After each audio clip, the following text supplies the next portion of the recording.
Hello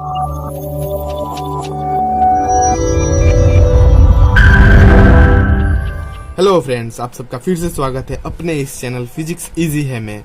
तो आज हम लोग क्या पढ़ने जा रहे हैं, आप लोग को सामने दिख रहा है मैग्नेटिक इंटेंसिटी। तो मैग्नेटिक इंटेंसिटी को हम मैग्नेटिक फील्ड का स्ट्रेंथ भी कहते हैं, ठीक है। Strength of magnetic field, magnetic field हम मैग्नेटिक इंटेंसिटी को स्ट्रेंथ ऑफ मैग्नेटिक फील्ड भी कह सकते हैं, ठीक है। तो the magnetic intensity is defined as the degree to which a magnetic field can magnetise a substance, ठीक है। तो मैग्नेटिक फील्ड इंटेंसिटी उसे कहते हैं, मतलब किसी मैग्नेटिक सब्सटेंस को रख दे तो वो उसे कितना जल्दी मैग्नेटाइज कर सकता है, वही मैग्नेटिक इंटेंसिटी होगा, ठीक है। The magnetic intensity is defined as the degree to which a magnetic field can magnetise a substance. किसी एक सब्सटेंस को मैग्नेटिक फील्ड मैग्नेटाइज कर सकता है, उस नेचर पे ही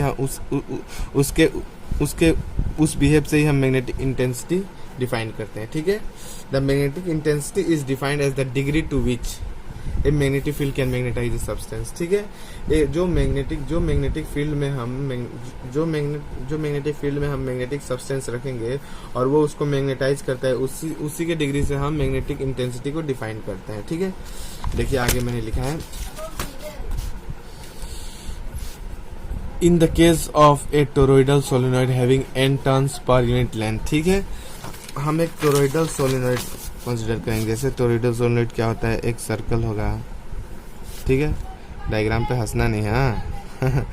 उसमें ऐसे सोलेनॉइड वायर जो है वो वाउंड होते हैं, ठीक है, आई करंट फ्लो कराते हैं, ठीक है। तो ये एक हमारा टोरॉइडल सोलेनॉइड है, ठीक है।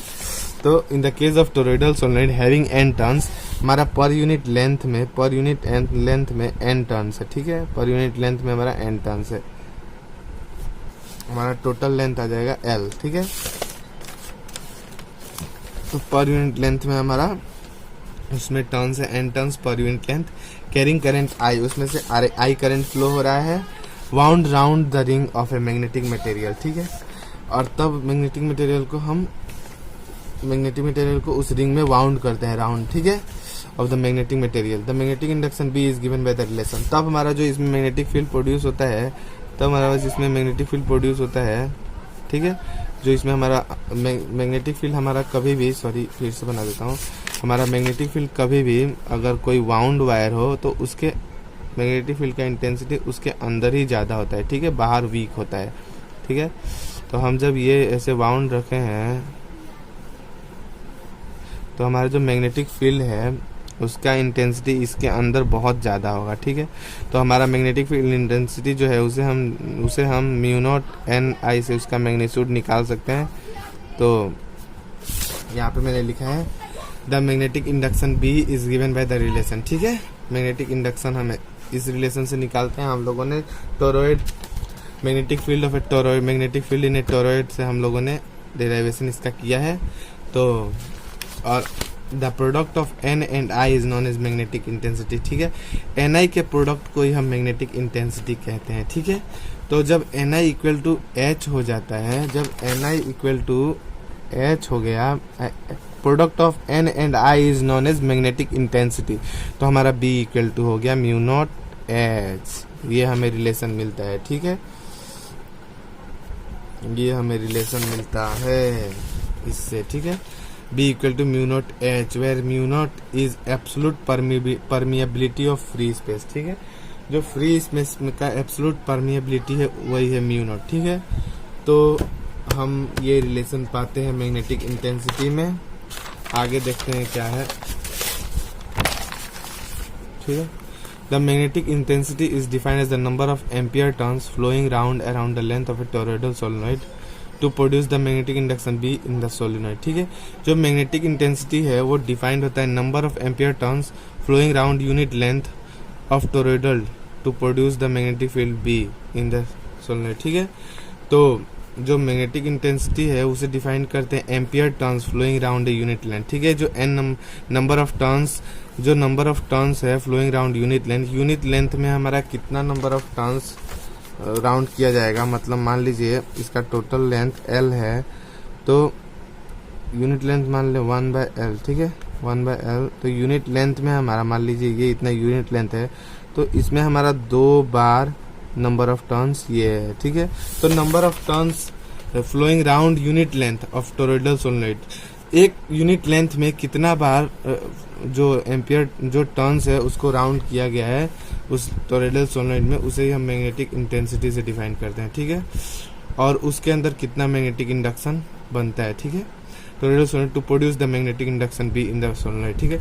जब उसे हम राउंड करते हैं और उसमें से करंट फ्लो कराते हैं तो उसमें मैग्नेटिक फील्ड ऐसे फॉर्म होता है, ठीक है, उसके इनसाइड, ठीक है, उसके इनसाइड मैग्नेटिक फील्ड फॉर्म होता है।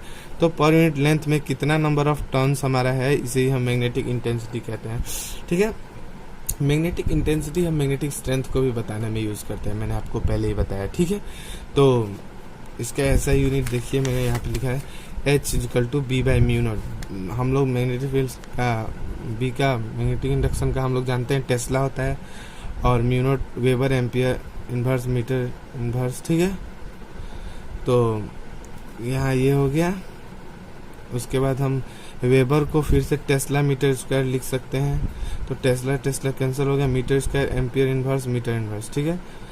तो यहाँ पे मीटर स्क्वायर और मीटर इनवर्स एक कैंसिल हो गया, ठीक है। तो ए एम्पियर मीटर इनवर्स, इसका भी ऐसा यूनिट आ गया एम्पियर मीटर इनवर्स। ये मैग्नेटाइजिंग वेक्टर का भी ऐसा यूनिट यही था, मैग्नेटिक इंटेंसिटी का भी ऐसा यूनिट यही आता है, ठीक है। इसका CGS यूनिट ओर्स्टेड होता है, ठीक है। ओर्स्टेड इक्वल टू, अब 1 ओर्स्टेड इक्वल टू कितना एम्पियर मीटर होता है वो हम निकाल रहे हैं, ठीक है। तो 1 oersted equal to 1 gauss by μ0, तो 10⁻⁴ टेस्ला, 1 गोज में 10⁻⁴ टेस्ला, इसका मैंने आपको पहले बता चुका है वीडियो में। और μ0 का वैल्यू 4 पाई × 10⁻⁷।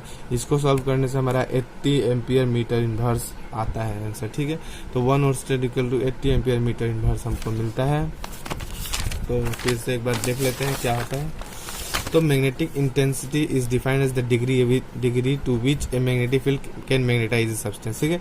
मैग्नेटिक इंटेंसिटी उस मैग्नेटिक फील्ड का मान लीजिए एक स्ट्रेंथ होता है जो वो किसी सब्सटेंस को मैग्नेटाइज कर सके, ठीक है।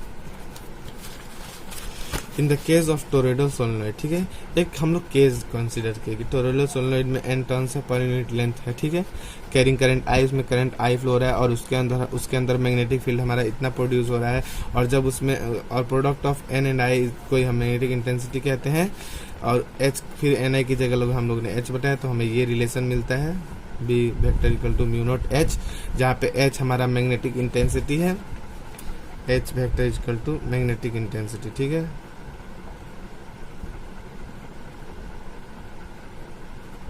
ठीक है, तो मैग्नेटिक इंटेंसिटी होता है। आगे हम लोग देखते हैं।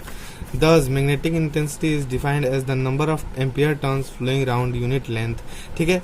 एक यूनिट लेंथ में कितना नंबर ऑफ टर्न्स होता है, ठीक है।